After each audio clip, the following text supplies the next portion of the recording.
시청자 여러분, 안녕하십니까? 4월 9일 금요일 JTBC 뉴스 아침엔 시작합니다. 문재인 대통령이 더불어민주당의 참패로 끝난 4월 7일 재보궐선거 결과와 관련해 국민의 질책을 엄중히 받아들인다며 더욱 낮은 자세로 국정에 임하겠다는 입장을 밝혔습니다. 국민의힘은 구체적인 내용이 없는 형식적인 사과라며 내각 총사퇴를 주장했습니다. 정세균 국무총리가 다음 주 사퇴 의사를 밝힐 것으로 전해진 가운데 조만간 개각이 단행될 전망입니다. 선거에서 크게 진 더불어민주당은 지도부가 모두 물러나고 일정을 앞당겨서 새 지도부를 꾸린다는 계획으로 수습에 나섰습니다. 압승의 여세를 몰아 대선 체제로 들어간 국민의힘에서는 정권 심판을 야당에 대한 지지로 오판하지 말아야 한다는 당내 목소리가 잇따라 나오고 있습니다. 오늘 0시 기준 국내 코로나19 신규 확진자 수는 600명대 중반에 이를 것으로 보입니다. 석 달 만에 700명까지 급증한 전날보다는 조금 줄어들 전망이지만 여전히 안심할 수 없습니다. 실내 체육시설과 유흥주점, 학교와 학원 등을 통한 감염이 확산되면서 전문가들은 이미 4차 유행이 시작됐다고 판단하고 있습니다. 정부는 다음 주부터 적용할 거리두기 조정안을 오늘 오전에 발표합니다. 스토킹 살인 사건을 저지른 김태현이 오늘 검찰로 넘겨집니다. 앞서 신상 공개 결정으로 주민등록상 사진이 공개된 가운데 오늘 송치 과정에서는 실제 모습이 공개될 것으로 보입니다.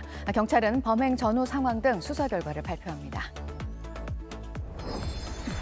미국에서 총격 사건이 또다시 발생했습니다. 70대 의사 부부를 포함한 일가족 4명 등 모두 5명이 숨졌습니다. 바이든 대통령은 고유 번호가 없어서 추적이 어려운 이른바 유령총 단속에 나서기로 하는 등 총기 규제 행정명령을 발표했습니다.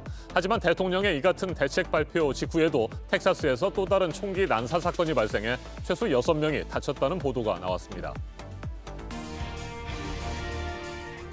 국민의 질책을 엄중히 받아들인다. 문재인 대통령이 더불어민주당의 4월 7일 재보궐선거 참패와 관련해 이 같은 입장을 밝혔습니다. 그러면서 더욱 낮은 자세로 보다 무거운 책임감으로 국정에 임하겠다고 덧붙였습니다. 100자를 조금 넘는 매우 짧은 입장문이었습니다. 1년 전 총선에서 민주당이 압승을 거둔 다음 날 위대한 국민의 선택이자 진정한 민심이라는 표현까지 쓰면서 500자가량의 입장문을 발표했던 것과 비교하면 사뭇 다릅니다. 네, 국민 질책을 받아들이겠다고는 했지만 국정 운영 기조 자체는 크게 바뀌지는 않을 것으로 보입니다. 청와대 참모진 책임론에 대한 논의도 거의 없었던 것으로 알려졌는데요. 야당에서는 전면적인 국정 쇄신과 내각 총사퇴를 촉구했습니다. 강버들 기자입니다. 선거 다음 날 오전 문재인 대통령이 4.7 재보선 결과에 대한 입장을 냈습니다. 국민의 질책을 엄중히 받아들입니다. 더욱 낮은 자세로 보다 무거운 책임감으로 국정에 임하겠습니다. 코로나 극복, 경제 회복과 민생 안정, 부동산 부패 청산 등 국민의 요구를 실현하는 데 매진하겠다고도 했습니다. 위대한 국민의 선택이라던 1년 전 총선 압승 직후 500자 입장문과는 현저히 다른 분위기입니다. 분량만 짧은 게 아니라 평소 사용하던 적폐란 말을 부패로 대신하며 선거에서 드러난 적폐 청산을 앞세운 국정 운영에 대한 피로감을 의식하는 듯한 모습도 보였습니다. 한 청와대 관계자는 국민의 마음을 얻는 데 부족했다는 점을 느낀다고도 전했습니다. 하지만 여당도 실패를 인정한 부동산 정책 등 국정 운영 기조를 검토할 것이냐는 기자의 질문에는 부정적인 입장을 보였습니다. 국민들의 절실한 요구를 실현하기 위한 노력은 흔들림 없이 계속될 것이란 겁니다. 우선 청와대는 개각을 서두를 것으로 보입니다. 정세균 총리가 다음 주 4일을 밝힐 예정입니다. 하지만 참패 이후 일고 있는 청와대 참모진 책임론에 대한 내부 논의는 별로 없었던 걸로 전해졌습니다. 이 같은 청와대의 입장에 대해 국민의힘은 구체적 내용은 없는 형식적 사과라며 공세를 이어갔습니다. JTBC 강버들입니다. 재보궐선거 완패의 책임을 지고 더불어민주당 지도부가 어제 총사퇴했습니다. 도종환 의원이 오는 16일 원내대표 선거 때까지 비상대책위원장으로서 당을 이끕니다. 민주당 내부에서는 할 수 있는 가장 센 수준의 인적 쇄신이 필요하다는 의견도 나왔지만 쇄신의 진정성을 놓고 갈등도 표출됐습니다. 한편 선거에서 압승한 국민의힘 내부에서는 자만 경계령이 내려졌습니다. 어제 퇴임한 김종인 전 비상대책위원장은 국민의 승리를 자신들의 승리로 착각하지 말라는 말을 국민의힘에 남겼습니다. 강희영 기자가 보도합니다. 더불어민주당은 이번 선거에 나타난 민심을 겸허히 수용합니다. 지도부는 이번 선거 결과에 책임을 지고 전원 사퇴합니다. 민주당 지도부가 모두 사퇴했습니다. 원내대표 경선은 다음 주 16일에, 새 당대표를 뽑는 전당대회는 일주일 앞당겨 다음 달 2일 열기로 했습니다. 앞으로 일주일간 당은 도종환 비상대책위원장이 맡아 비대위 체제로 운영됩니다. 비대위는 오늘 국회에서 첫 공개회의를 열고 참패 수습 방안을 논의합니다. 하지만 이런 과정에서 잡음도 있었습니다. 선거 패배 당일 밤 열린 긴급 지도부 회의에서 민주당 지도부 일부가 사퇴를 반대한 겁니다. 이에 한 중진 의원은 당은 죽어도 자기 패권만 지키겠다는 것이냐고 비판했습니다. 친문 성향의 3선 도종환 의원이 비대위원장을 맡은 데 대한 불만도 나왔습니다. 노웅래 의원은 라디오에서 특정 진영 수십 명의 모임을 갖고 있는 대표 역할을 하는데 국민이 쇄신의 진정성을 인정해 주겠냐고 지적했습니다. 조홍천 의원은 페이스북에 민주당이 무오류의 선민의식에 사로잡혔다며 당이 부정적인 평가를 받는데 책임이 있는 분은 당내 선거에 나서지 말라고 밝혔습니다. 재보궐선거를 승리로 이끈 김종인 전 국민의힘 비상대책위원장은 자만하지 말라고 주문했습니다. 김 전 위원장은 어제 임기를 마치고 당을 떠나면서 국민의 승리를 자신들의 승리로 착각하지 말라고 했습니다. 국민의당과의 합당 문제 등 남아있는 현안을 해결해 나가는 데 있어서 당의 분열을 경계해야 한다고도 했습니다. 가장 심각한 문제는 내부 분열과 반목입니다. 오로지 당권에만 욕심을 부리는 사람들이 아직 국민의힘 내부에 많습니다. 김 전 위원장은 자연인으로 돌아가지만 당장 내년 대선을 앞두고 야권 단일화의 구심점 역할을 할 수 있다는 전망이 나옵니다. 특히 윤석열 전 검찰총장과의 만남을 두고 김 전 위원장은 어제 한 언론과의 인터뷰에서 만나보고 대통령 후보감으로 적절하다 판단되면 그때 가서 도와줄 건지 안 도와줄 건지 판단하겠다고 밝혔습니다. JTBC 강연입니다. 재보궐선거가 끝나자마자 윤석열 전 검찰총장의 지지율이 떨어졌다는 여론조사 결과가 발표됐습니다. 95% 신뢰 수준에 플러스 마이너스 3.1%포인트 표본 오차 범위 안에서 이재명 경기도지사가 윤 전 총장을 앞선 것으로 나타났습니다. 물론 지지율 격차가 오차 범위 안에 있기 때문에 속단하기는 힘듭니다. 국민의힘이 이번 선거에서 압승을 거둔 가운데 야권의 유력 대선 주자로 꼽히는 윤 전 총장의 지지율 흐름에 관심이 모아지고 있습니다. 박유미 기자입니다. 재보궐선거 후 처음 나온 차기 대권주자 적합도 조사.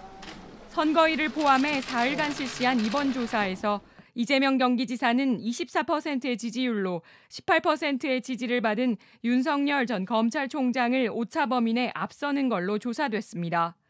주목할 것은 선거일 전과 비교한 지지율 추이. 이 지사는 일주일 전 조사 때와 지지율이 같았는데 윤 전 총장은 7%포인트 떨어진 겁니다. 이 지지율은 1월 초 조사 때와 비슷한 수치입니다. 재보궐선거운동이 무르익기 전으로 돌아간 걸로 해석할 수도 있는 대목입니다. 특히 국민의힘 지지층에서는 49%의 지지를 받았는데 일주일 전과 비교하면 9%포인트 하락했습니다. 자신의 이념 성향을 보수라고 밝힌 응답자 중에선 30%의 지지를 받았는데 14%포인트 떨어진 걸로 조사됐습니다. 다만 윤 전 총장이 본격적인 활동을 시작하지는 않은 만큼 현재 지지율 자체만으로는 평가에 한계가 있습니다. 어떤 선거 국면에서 좀 덜 드러나서 이제 그랬던 건지, 아니면 검찰 내부에서도 어떤 정치 활동에 대한 어떤 다른 입장도 있었던 거고, 이유에 대해서 사실 알 수는 없죠. 이 때문에 국민의힘에선 윤 전 총장이 빨리 합류해야 한다는 목소리도 나옵니다.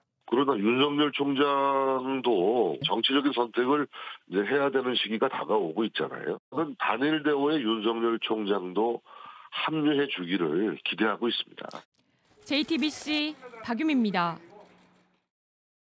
보궐선거에서 당선된 오세훈 서울시장이 어제 곧바로 출근했습니다. 2011년 서울시 무상급식 주민투표가 무산되면서 자진 사퇴한 지 10년 만에 복귀입니다. 오 시장은 1년가량의 임기 동안 광화문 광장의 재조성 사업을 다시 검토하는 등 박원순 전 시장 지우기에 나설 것으로 보입니다.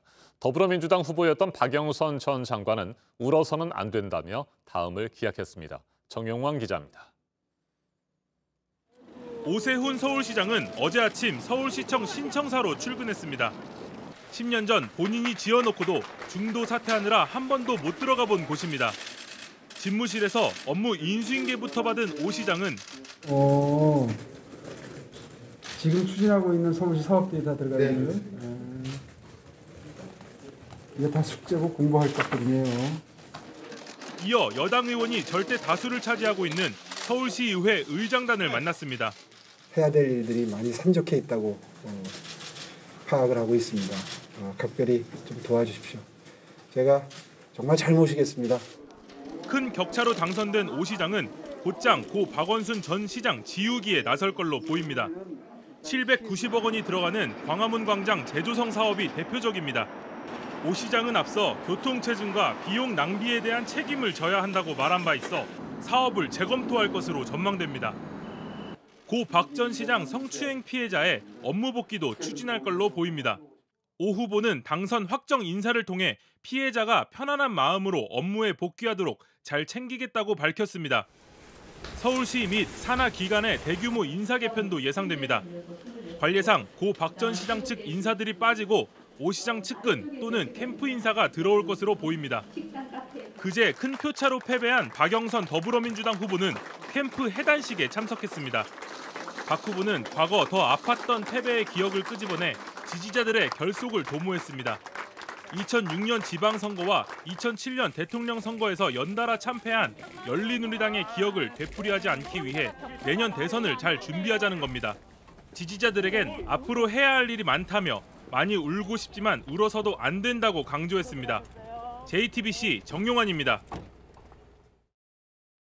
오세훈 시장이 서울시로 돌아오면서 부동산 정책에도 적지 않은 변화가 예상됩니다. 오 시장은 선거운동 기간 재건축 사업을 막아온 각종 규제를 풀겠다고 밝혔습니다. 하지만 정부와의 정책 조율이 생각보다 쉽지 않을 수 있습니다. 오히려 서울의 집값을 더욱 자극할 가능성도 제기됩니다. 서영지 기자가 보도합니다.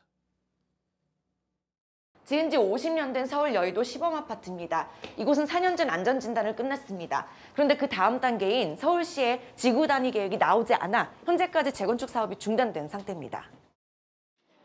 오세훈 후보가 서울시장으로 확정되자 주민들의 기대감은 커졌습니다. 오 시장이 재건축 규제를 하나씩 풀겠다고 약속했기 때문입니다. 너무 낡았으니까 좀 새 집에서 살고 싶다. 그런데 승인이 안 떨어졌었는데 재건축이 많이 풀려주겠다 이런 얘기가 있으니까 많은 기대를 하고 있습니다. 지금. 이른바 35층 룰이 풀릴지도 관심입니다. 서울은 주거용 건물의 층수를 모두 35층으로 제한하고 있습니다. 이 때문에 50층 재건축을 추진했지만 서울시 반대를 넘지 못했던 강남권 등 재건축 아파트들이 사업 추진에 탄력을 받을 수 있습니다. 문제는 여당, 정부와의 공조입니다. 갖고 있는 권한에도 한계가 있습니다. 우선 층수를 높이려면 도시계획위원회의 결정을 받아야 합니다.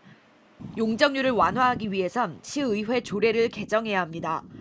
둘 다 모두 절대다수 의석은 민주당이 가지고 있습니다.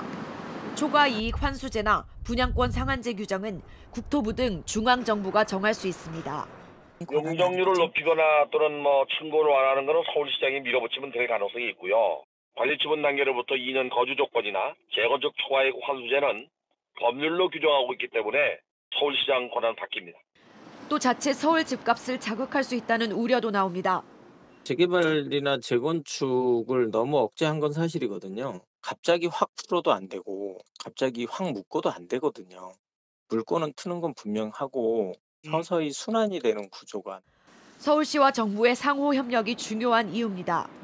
어제 홍남기 부총리는 주택 공급은 정부와 지자체가 단독으로 할 수 있는 것이 아니라며 여야를 떠나 서민 주거 안정의 지향점은 결코 다르지 않을 것이라고 말했습니다. JTBC 서영지입니다. 오늘 0시 기준 국내 코로나19 신규 확진자 수는 600명대 중반에 이를 것으로 보입니다. 어젯밤 9시까지 606명이 새롭게 확진 판정을 받았습니다. 하루 전 700명의 감염자가 나왔던 것과 비교하면 조금 줄어든 것으로 보이지만 절대 안심할 수 없는 상황입니다. 전문가들은 우려했던 4차 유행이 이미 시작된 것으로 판단하고 있습니다. 다음 주에는 하루 확진자 수가 다시 1,000명을 넘길 것이라는 전망까지 나옵니다. 이 같은 상황에서 정부는 다음 주부터 적용할 새로운 거리두기 조정안을 오늘 오전에 발표합니다. 식당이나 카페 등의 영업 제한 시간을 밤 9시로 다시 앞당길 가능성도 있습니다. 윤재영 기자가 보도합니다. 체육시설 간판이 보입니다. 서울 서초구의 한 주상복합 건물에 있는 겁니다. 이 건물 지하엔 입주민이 주로 사용하는 실내 체육시설이 있습니다. 지난달 26일 처음 확진자가 나온 뒤 최근 이틀간 54명이 더 감염됐습니다. 해당 시설에서 운동 공간 및 사우나 등에서 함께 이용을 하였으며 이용자 간의 친밀도가 높아 주민 간 접촉을 통한 감염으로 추정을 하고 있습니다. 서울뿐만이 아닙니다. 부산 유흥주 전발 집단 감염은 300명을 넘겼습니다. 대전의 학교와 학원에서 시작된 감염에서도 72명이나 확진됐습니다. 지난 3차 유행보다 더 심각할 것이라는 경고까지 나왔습니다. 변이 바이러스라든지 확산 속도가 훨씬 빨라질 수 있는 그런 위험 소지를 갖고 있습니다.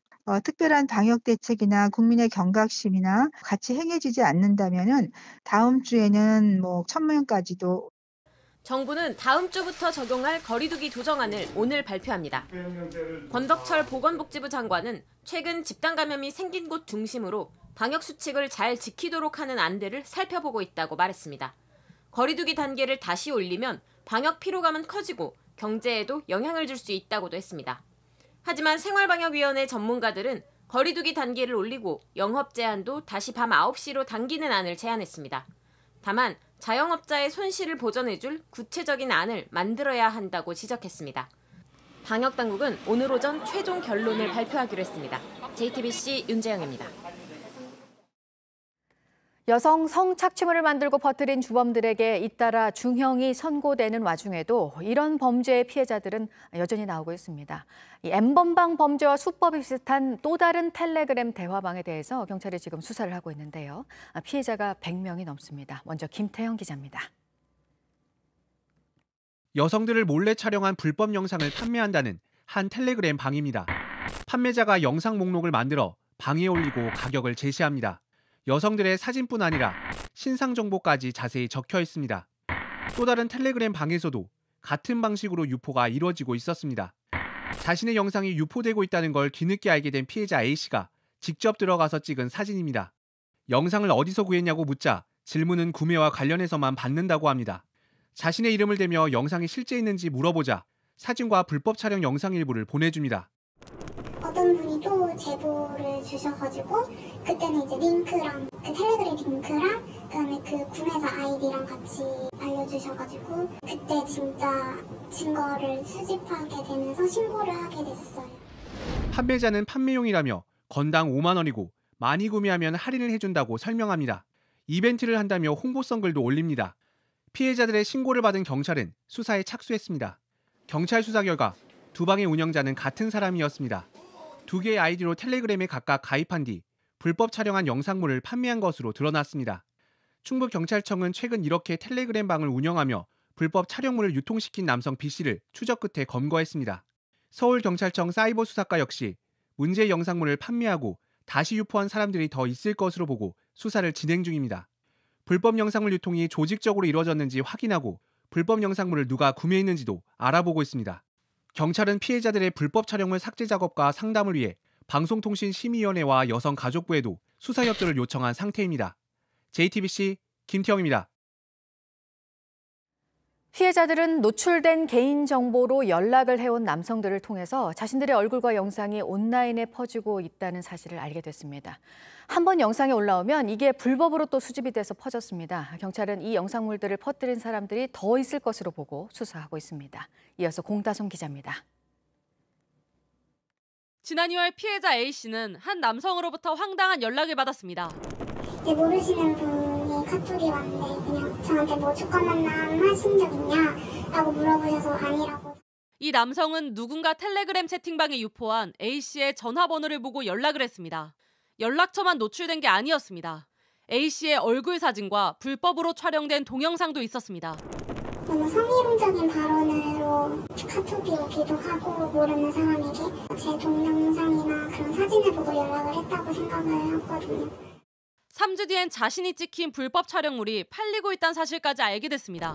한 사람당 5만 원, 3명이면 10만 원 이런 식으로 어디 대학교, 누구 이름 실명이 거론이 되면서 사진과 신원 정보들이 이제 있었고 A씨처럼 비슷한 피해를 입은 피해자는 100명이 넘습니다.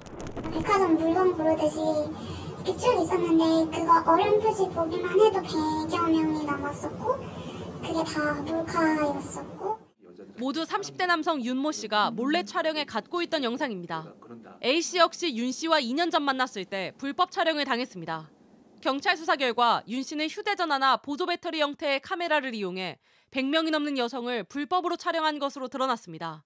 하지만 윤 씨는 수사가 시작되자 스스로 목숨을 끊었습니다. 윤 씨는 목숨을 끊기 전 본인이 촬영한 영상물을 온라인에 무작위로 유포했고 이 영상들이 불법으로 수집돼 다른 사람들에 의해 유통되고 있던 겁니다. 회사에 나가지도 못하고 사람들을 보지도 못하고 일단 대인기피증과 우울증, 걸릴 수 있는 정신질환은 다 걸린 것 같아요. 일상이 무너진 A씨는 치유되지 않을 상처를 입었습니다.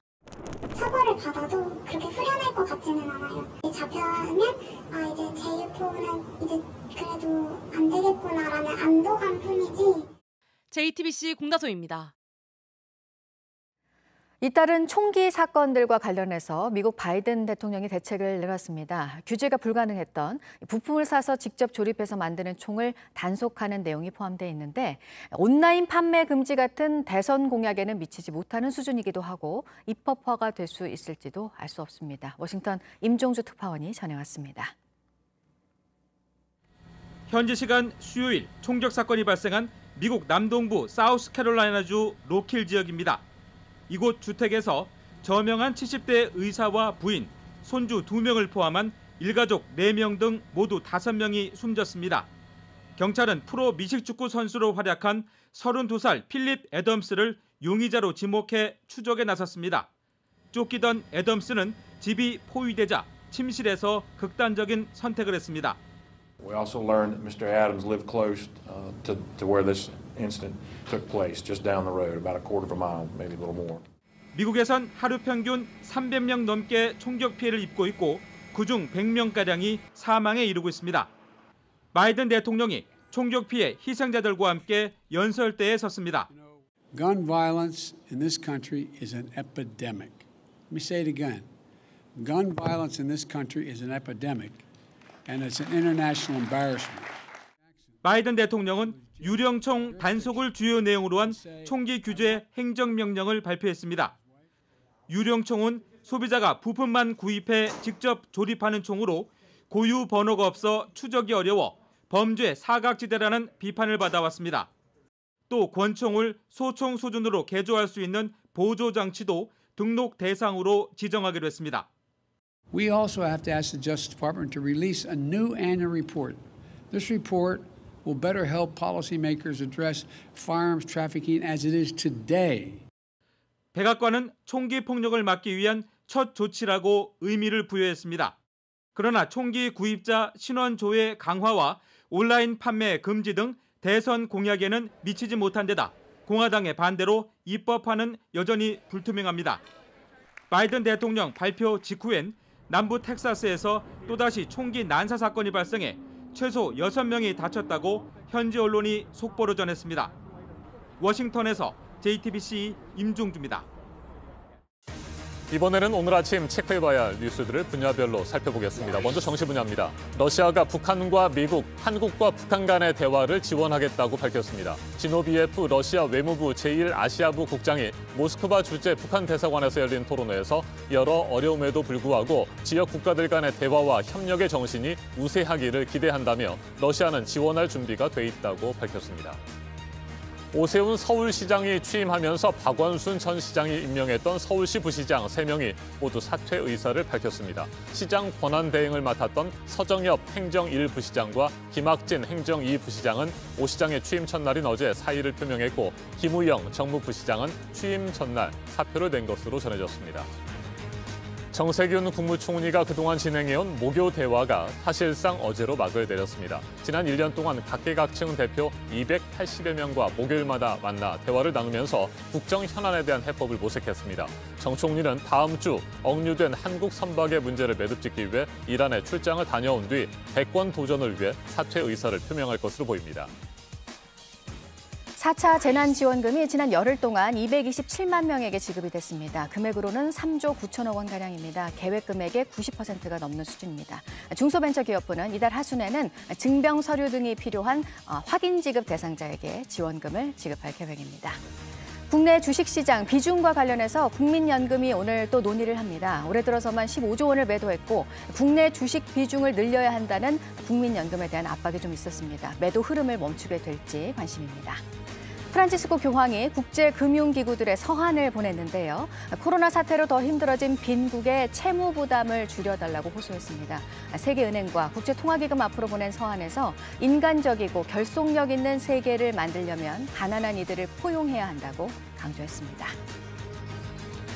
계속해서 사회 분야 뉴스입니다. 90억 원대 사기 대출 혐의로 전직 농협 간부와 부동산 투자업자 등 18명이 무더기로 적발됐습니다. 화순의 한 단위 농협에서 담보토지 감정가를 부풀리는 수법으로 부당하게 대출을 받았는데 전직 농협 간부는 농협이 문제점을 발견해 고발하자 퇴직한 것으로 알려졌습니다. 현직 경찰관이 방역 지침을 어기고 동료들과 골프를 친 뒤에 코로나19 확진 판정을 받았습니다. 동료 경찰이 앞서 확진 판정을 받으면서 자신도 진단검사를 받았는데 결과가 나올 때까지 집에서 대기해야 한다는 지침을 어기고 지인들과 골프를 치고 식사도 함께 했습니다. 경찰이 해당 경찰관에 대해 징계와 형사처벌을 검토하고 있습니다. 어제 오후 서울 서초구의 한 단독주택에서 불이 났습니다. 2층에 있던 40대 남성이 연기를 들이마셔 병원으로 옮겨졌습니다. 경찰이 정확한 화재 원인을 조사하고 있습니다. 다음 달 20일에 개막하는 DMZ 평화예술제를 앞두고 조직위원회가 출범했습니다. 올해 주제는 다시 평화로 DMZ의 가치를 알리고 평화의 의미를 다시 한번 되새기기 위한 각종 행사들이 준비가 되고 있습니다. 서울 마곡동에 있는 서울식물원에서 오늘부터 봄꽃 전시를 시작합니다. 6월까지 이어지는데요. 코로나로 동시 입장은 200명으로 제한이 됩니다. 삼성 호암상 예술상 부분 수상자로 선정된 봉준호 감독이 독립영화 발전을 위해서 상금 3억 원을 전액 기부하기로 했습니다. 세부 논의를 거쳐서 독립영화 감독들에게 지원이 될 예정입니다. 최강욱 열린민주당 대표에 대해서 오늘 처음 열리는 재판이 있는데 오늘 재판은 허위사실 유포 혐의에 대해서입니다. 이른바 검언 유착 의혹과 관련해 SNS에 전 채널A 기자에 대한 허위사실이 담긴 글을 올려서 명예를 훼손한 혐의로 재판에 넘겨졌습니다. 집안에서 3살 아이가 방치된 채로 사망한 사건과 관련해서 첫 재판이 오늘 열립니다. 처음에는 숨진 아이의 엄마로 알려졌다가 유전자 검사 결과 자매로 밝혀진 아이 언니에 대한 재판입니다. 지금까지 드러나지 않은 사실을 털어놓게 될지 관심이 집중되고 있습니다. 1919년 4월 11일 대한민국 임시정부 수립 102주년 기념 행사가 잇따라 예정돼 있습니다. 오늘은 광복회 광주시 지부에서 날짜를 앞당겨서 기념식이 진행이 됩니다. 분야별 뉴스들 체크해드렸습니다. 오늘도 맑고 일교차가 크겠습니다. 아침 기온은 어제보다 더 떨어지면서 쌀쌀합니다. 대기는 전국 미세먼지 농도 좋음에서 보통 수준으로 깨끗하겠습니다. 하지만 메마른 날씨가 이어지면서 건조주의보는 더 확대됐습니다. 서울 전 지역과 제주도 동부에도 내려졌는데요. 이 밖에 경기도와 강원도, 충남 등에서도 매우 건조한 날씨가 이어지겠습니다. 오후에는 동해안 일부와 울릉도와 독도에 빗방울이 떨어지는 곳이 있겠습니다. 양은 5mm 안팎이거나 미만으로 매우 적겠습니다. 현재 기온은 서울 9도, 대전 5도, 전주와 대구 6도로 어제보다 2, 3도가량 낮습니다. 낮 최고 기온은 서울 19도, 대전과 전주 20도, 대구 14도로 어제보다 2도에서 5도가량 낮겠습니다.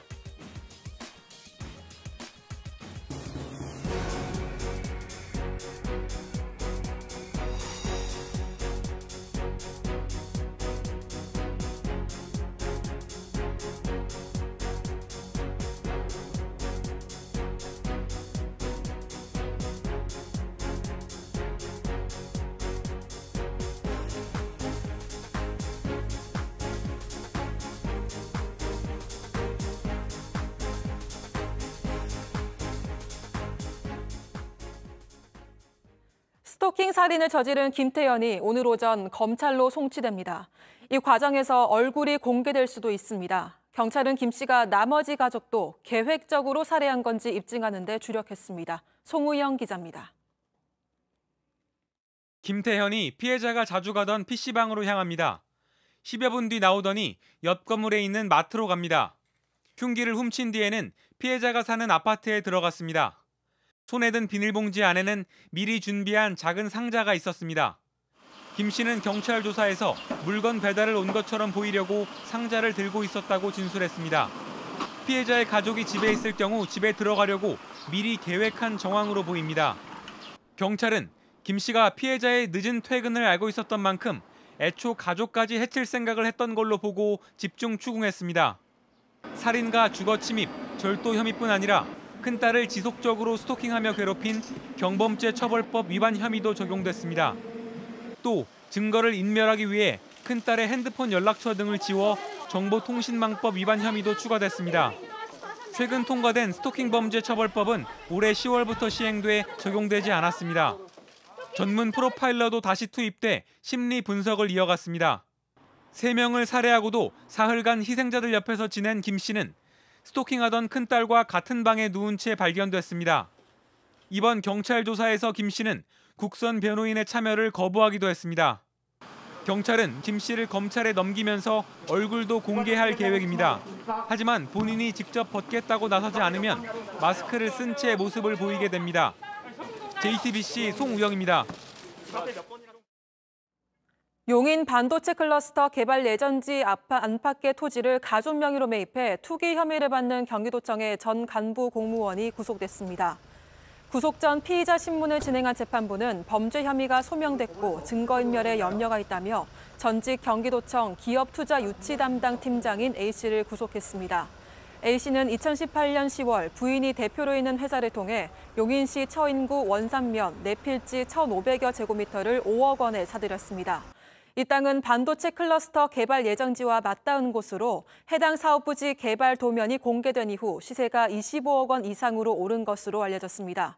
이에 경기도는 A씨가 공무상 얻은 비밀을 이용해 부당이득을 얻은 것으로 보고 지난달 23일 A씨를 고발했습니다.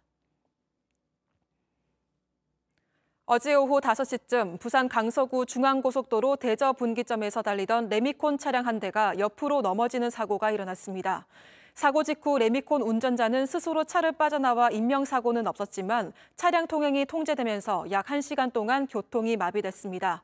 경찰은 레미콘 차량이 갑자기 끼어든 차량을 피하려다 넘어진 것으로 보고 정확한 사고 경위를 조사하고 있습니다.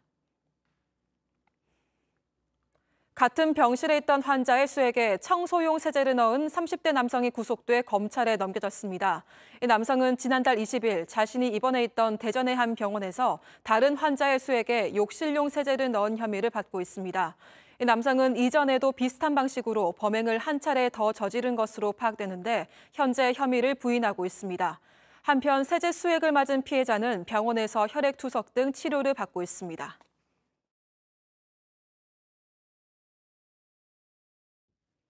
아침엔 세계 시간입니다. 우리나라를 비롯해 미국과 유럽, 일본 등지에서 코로나19 신규 확진자가 또다시 증가하고 있습니다. 우려가 커지고 있습니다. 이 같은 상황에서 상대적으로 백신 접종 속도가 빠른 나라들은 오랜 기간 멈췄던 평범한 일상을 회복하고 침체된 경제를 살리기 위해서 백신 접종 증명서, 이른바 백신 여권 도입을 서둘러 준비하고 있습니다.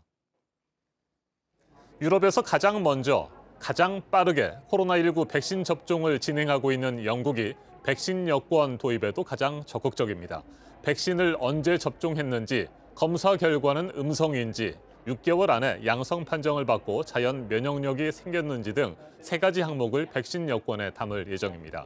영국 정부는 이 같은 백신 여권을 극장이나 축구 경기장 등 다수가 모이는 공간에서 일종의 출입증으로 사용할 예정입니다. 보리스 존슨 영국 총리의 말 직접 들어보시겠습니다.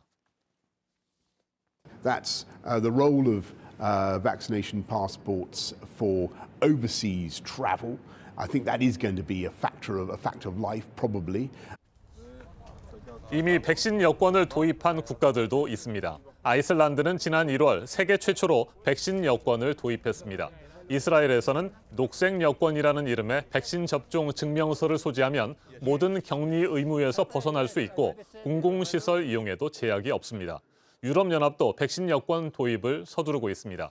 우리 시간으로 오늘 새벽 이탈리아 총리는 백신 증명서를 소지한 여행객들을 맞이할 준비가 돼 있다며 백신 여권 도입을 공식화했습니다.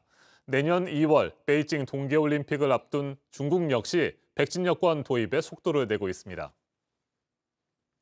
하지만 백신 여권을 도입하면 백신 수급이 원활하지 않은 나라나 백신 접종이 어려운 사람들에게 차별이 될 수 있다는 우려도 나옵니다. 미국 백악관은 연방 차원에서 백신 여권을 도입할 계획은 없다고 선을 그었습니다. 그러면서 개인의 사생활과 권리를 침해할 수 있다고 덧붙였습니다. 세계보건기구 WHO 역시 아직까지 백신이 코로나19 감염을 100% 예방하는지 확신할 수 없다고 지적했습니다. WHO 대변인의 말 들어보시겠습니다. Again, this is why we as WHO are saying at this stage we would not like to see vaccination as a or of the vaccination passport as a requirement for entry or exit, because we're not certain that at this stage that the vaccine prevents transmission. 백신 여권 도입을 둘러싼 논란 좀 더 자세하게 짚어보겠습니다. 최인택 중앙일보 국제전문기자 전화로 연결돼 있습니다. 안녕하십니까?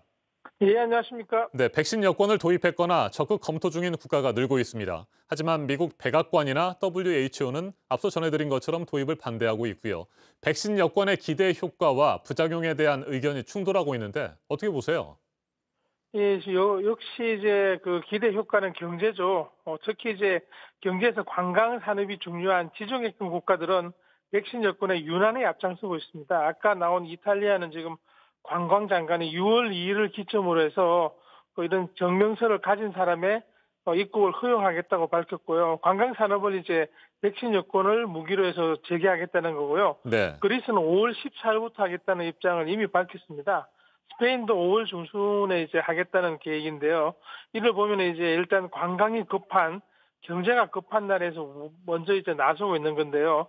WHO는 이제 과학적으로 이게 이제 어떤 그 100% 백신이 그 예방을 할 수 있다는 건 아니거든요. 지금은 뭐 90% 이상이긴 하지만 그래도 예외의 사람이 있기 때문에 혹시 방심해서 문제가 날 수 있기 때문에 과학적으로 반대하고 있는 거고요.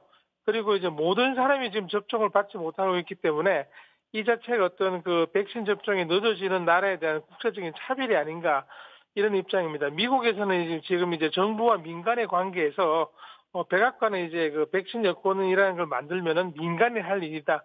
이렇게 이제 선을 그은 것으로 이해할 수 있겠습니다. 네, 과거에도 말이죠. 혹시 코로나19 백신 여권과 비슷하게 예방접종 여권을 도입했거나 그로 인해서 논란이 벌어졌던 사례들이 있었습니까?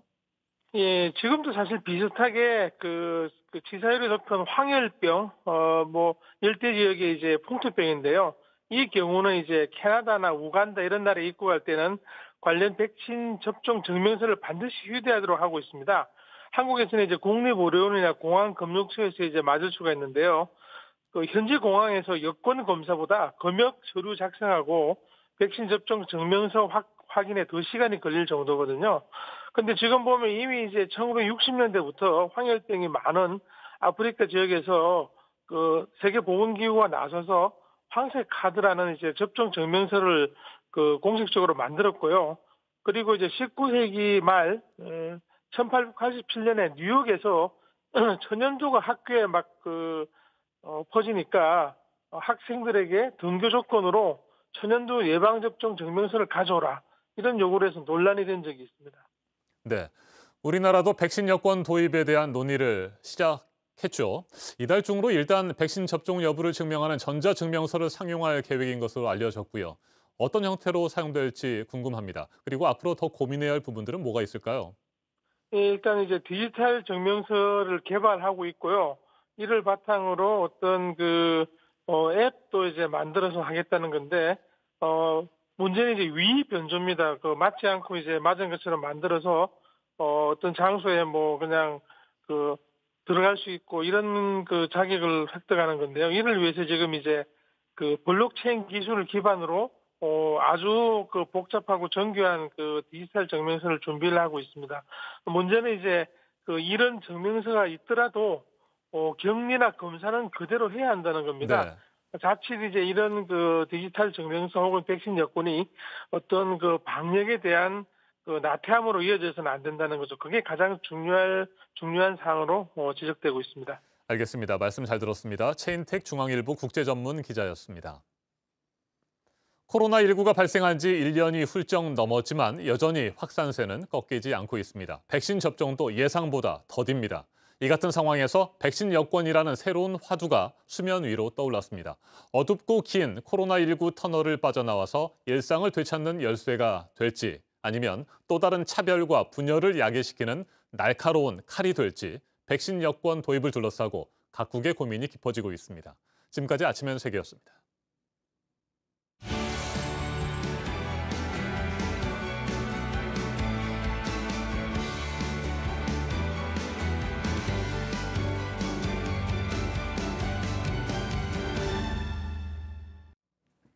네, 금요일 아침입니다. 8시 11분 지나고 있습니다. 국내 코로나 상황이 또 심상치가 않죠. 하루 1,000명 경고가 잇따라 나오고 있는 상황에서 일상 곳곳에서 지금 감염이 퍼지고 있는데 청와대 경비를 담당하는 경비단 소속 경찰관 한 명이 확진 판정을 받았습니다. 보도국 연결해서 알아보겠습니다. 박지훈 기자, 전 직원들이 지금 검사를 받았죠? 네, 청와대 경비를 담당하는 서울경찰청 101 경비단에서 확진자 한 명이 발생했습니다. 경비단 소속 경찰관 A씨는 어제 오후 1시쯤에 확진됐습니다. A씨는 증상이 없었는데 자발적으로 검사를 받고 확진 통보를 받았습니다. 밀접 접촉자는 10명으로 알려졌습니다. 경찰은 전 직원을 상대로 검사를 진행하고 있습니다. 긴급 방역 조치를 하는 한편 식당을 임시 폐쇄했습니다. 경찰 관계자는 현재까지 추가 확진자는 없다면서 밀접 접촉자들을 자가 격리시킬 예정이라고 밝혔습니다. 네, 미얀마 군부를 겨냥한 미국의 제재가 또 나왔습니다. 이번에는 어떤 내용인가요? 네, 미국 재무부가 어제 성명을 냈습니다. 미얀마 정부 산하 국영 보석회사를 특별 제재 명단에 올렸다는 겁니다. 재무부는 이 보석회사에 모든 거래를 금지하고 미국 내 자산을 동결할 예정입니다. 미얀마는 중국에 옥을 많이 수출하고 루비 등 희귀한 보석이 많이 나옵니다. 보석 채굴 허가권을 갖고 있는 이 회사는 군부의 돈줄이 되었습니다. 미국은 이외에도 이미 쿠데타 세력들이 운영하는 많은 기업들을 제재했다고 밝혔습니다. 네, 공직자들의 부동산 투기 의혹 관련 조사가 지금 곳곳에서 진행이 되고 있습니다. 경기도 조사에서는 직원 3명의 의심 사례가 적발이 됐네요. 네, 경기도 반부패 조사단이 지난달 11일부터 평택 현덕지구 등 경기도 6개 개발지구에 투기한 공직자가 있는지를 조사했습니다. 경기도는 사업지구에 가까운 토지 소유와 거래 현황을 분석했는데 투기 의심자 3명을 적발했습니다. 이 가운데 A씨는 현덕지구 개발 협의부서에서 일했습니다. 그는 업무상 취득한 정보를 바탕으로 평택시 포승의 임야를 모두 합쳐 172제곱미터를 매입했다고 경기도는 판단했습니다. 또한 B씨와 C씨는 각각 평택시 현등면 농지를 매입해 허위로 농지 취득 자격을 얻고 영농 행위를 하지 않았습니다. B씨와 C씨는 직무상 개발 정보를 얻을 위치에 있지는 않았지만 농지법을 위반했다고 판단됐습니다. 경기도는 직원 3명을 경찰에 수사 의뢰했습니다.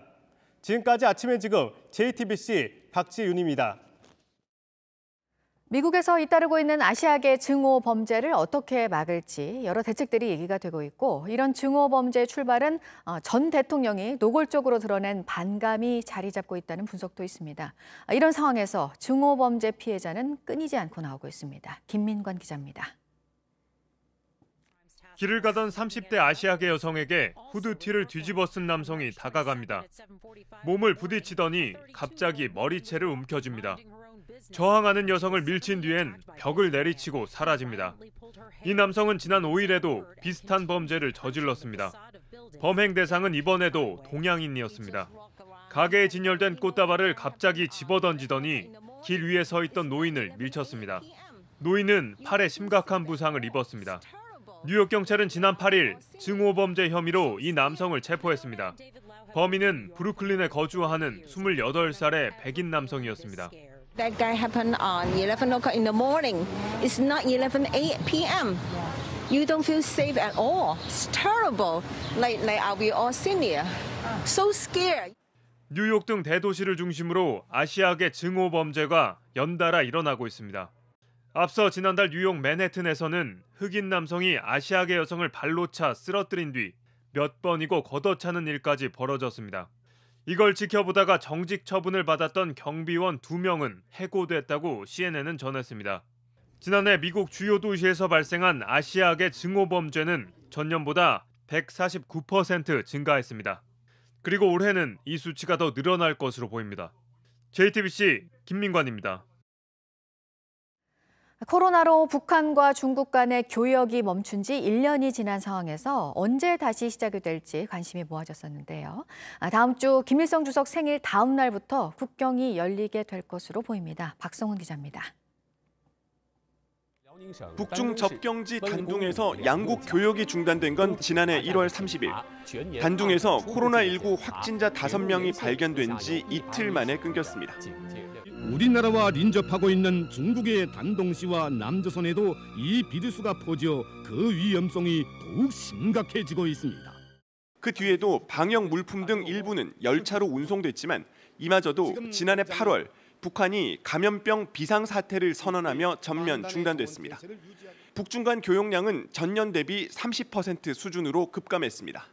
그런데 교역 중단 15개월 만에 북중 교역이 재개될 전망입니다. 북한과 무역업을 하고 있는 단둥 현지 소식통은 JTBC와의 통화에서 김일성 주석 생일인 태양절 다음 날인 16일부터 교역이 재개될 예정이라고 밝혔습니다.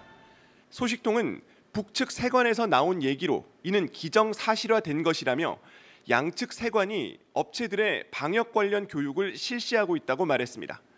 또 통관시킬 물건과 자금 준비, 연락 등으로 바쁜 상황이고 북한에 들어갈 물건은 이미 보세 창고에 옮겨져 있으며 열차도 움직이지만 큰 물건은 배로 이동하게 될 것이라고도 했습니다.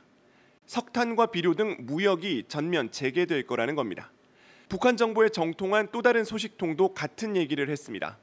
교역 재개는 16일, 17일 중 하루가 될 것이며 다만 이번 조치는 인적 교류가 아닌 물류 이동에 한정된다고 했습니다. 코로나19에 대한 방역 우려가 여전하기 때문입니다. 교역이 끊기며 사정이 악화된 북한이 굳게 닫았던 국경을 서서히 열면서 경제 회복에 나설 준비를 서두르고 있습니다. 베이징에서 JTBC 박성훈입니다. 네, 이번 재보궐선거 소식으로 다시 넘어오겠습니다. 민심의 힘이 참 무섭다는 걸 유독 더 실감하게 만든 선거였다는 얘기가 나오죠. 정부와 여당의 등을 돌린 민심의 중심에 특히 2030 세대가 있었는데요. 이 세대는 진보 쪽의 정당을 지지한다는 공식이 이번에 완전히 깨지면서 대선을 앞두고 이들에 대한 전략이 정치권에 필요하게 됐습니다. 이희정 기자입니다. 20대 청년, 30대 청년이 저의 지지 연설을 해줄 날이 올 수 있다는 것은 정말 상상도 못했던 일입니다. 국민의힘조차 놀랄 정도로 선거 전부터 2030 표심은 술렁였습니다. 그리고 그 술렁거림은 실제 투표로 이어진 걸로 보입니다. 지상파 3사가 선거 직후 실시한 출구조사 결과입니다. 2030 세대에서 민주당과 국민의힘 후보를 찍었다는 응답의 격차가 20%포인트 안팎까지 벌어졌습니다. 특히 20대 남성에선 10명 중 7명이 오세훈 시장을 택했다고 답했습니다. 박영선 후보와의 격차가 무려 50%포인트를 넘어선 몰표입니다. 보수 성향이 가장 강하다는 60세 이상 노년 남성층보다도 높은 수치입니다. 40대 남성에서만 여당 지지가 강했고 나머지 모두 야당으로 기울긴 했지만 결국 민심 급변을 주도한 건 2030 세대의 표심이었다는 분석이 가능한 겁니다. 앞서 2018년 지방선거에선 2030의 60% 이상이 민주당 박원순 후보를 지지했습니다. 지난 4월 총선 때도 결과는 비슷했습니다. 그런데 민주당을 지지했던 젊은 층이 불과 1년 만에 야당 압승의 견인차가 된 겁니다.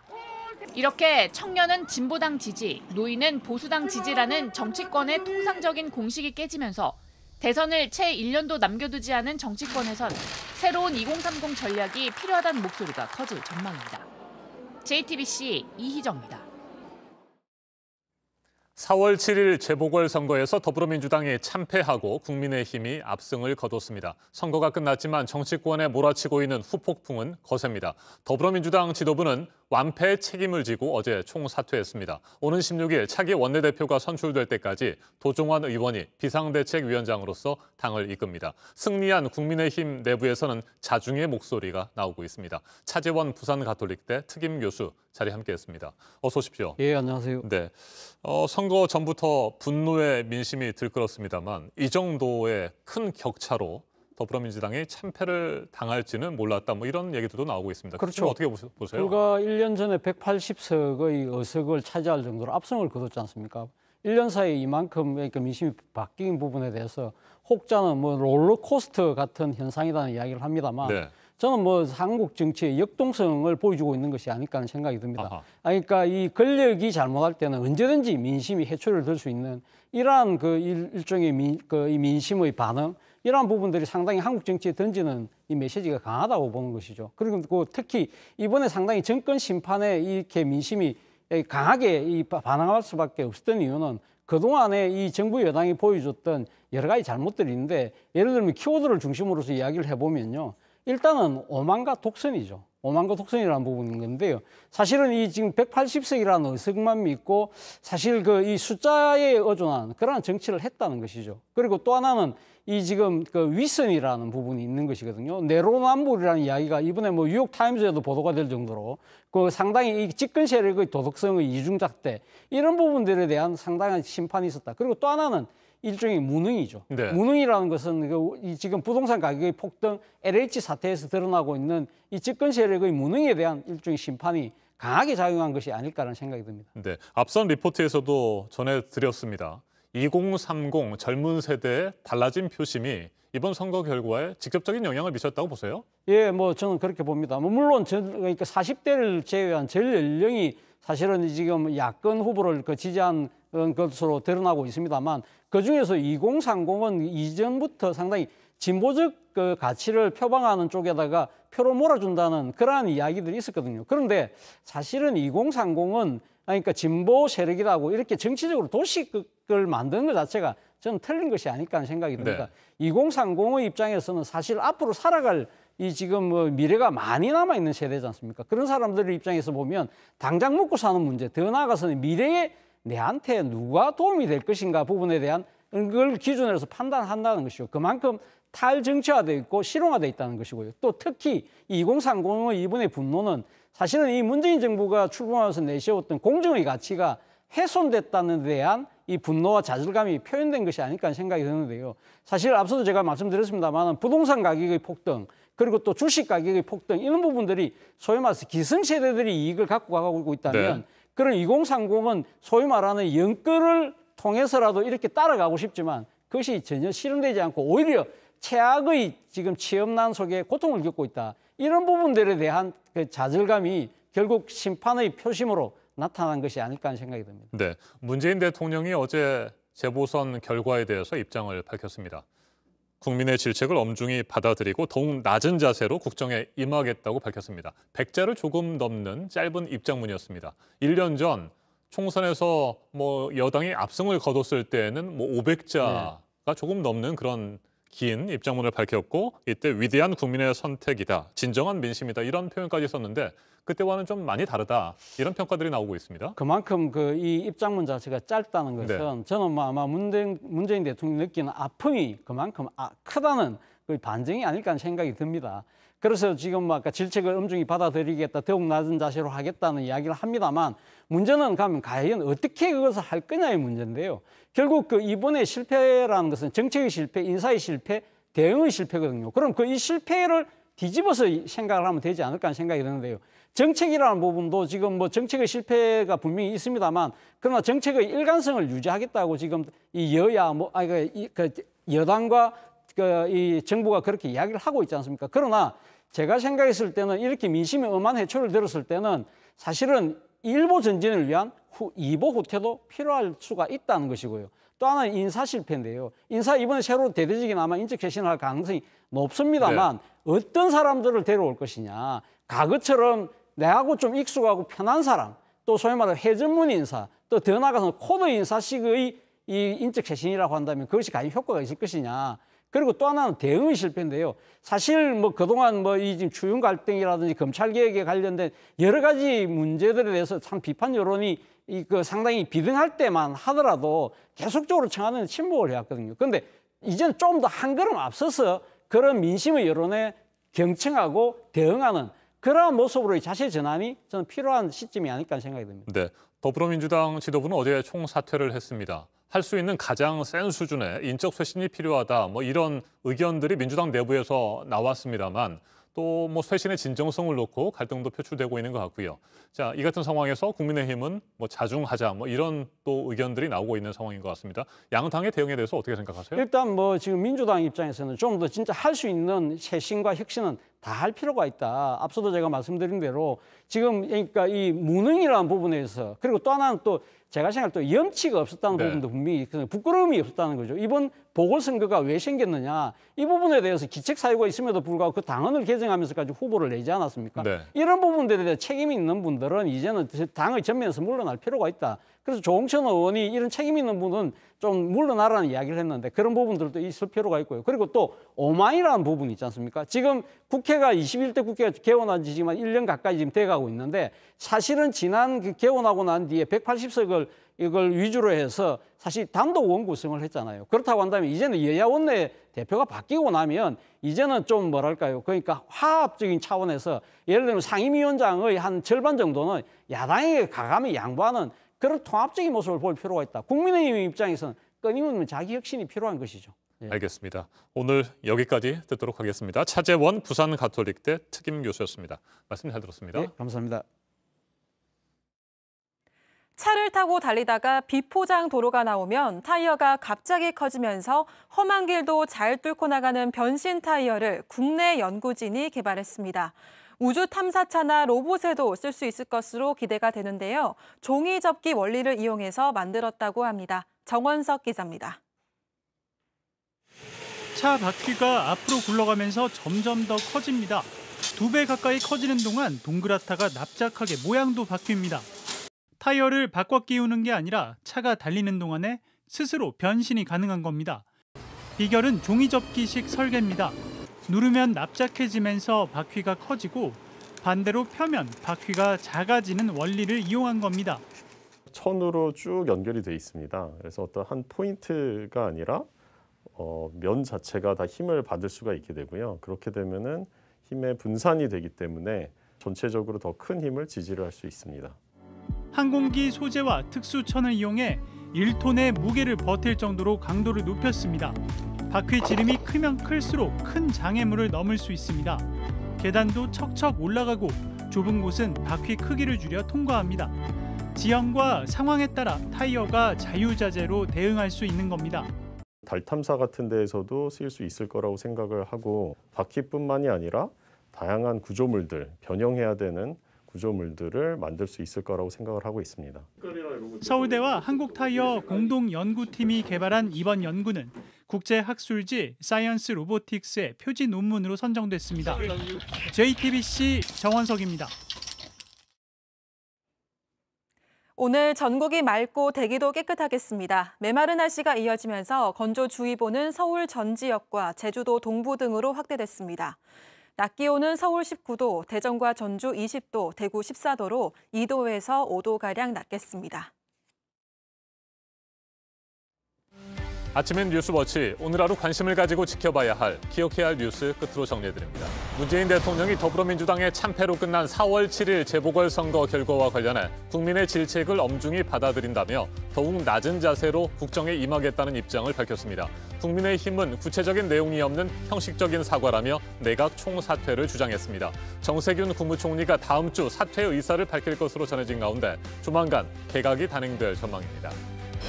참패한 민주당은 지도부가 모두 물러나고 일정을 앞당겨서 새 지도부를 꾸리는 것으로 수습에 나섰습니다. 압승의 여세를 몰아 사실상 대선 체제로 들어간 국민의힘에서는 이번 선거 결과를 야당에 대한 지지로 오판하지 말아야 한다는 목소리가 잇따라 나오고 있습니다.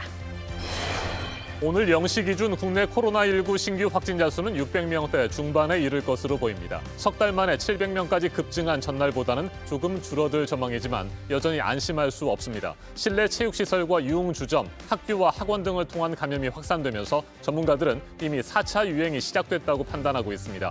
정부는 다음 주부터 적용할 거리두기 조정안을 오늘 오전에 발표합니다. 스토킹 살인 사건을 저지른 김태현에 대한 신상 공개 결정으로 사진이 앞서 공개된 가운데 오늘 검찰로 넘겨지는 과정에서는 실제 모습이 공개가 될 것으로 보입니다. 범행 전후 상황을 포함해서 수사 결과를 경찰이 오늘 내놓습니다. 오늘 전해드릴 소식은 여기까지입니다. 이상으로 JTBC 뉴스 아침엔 금요일 순서 모두 마치겠습니다. 건강한 주말 보내시기 바랍니다. 고맙습니다.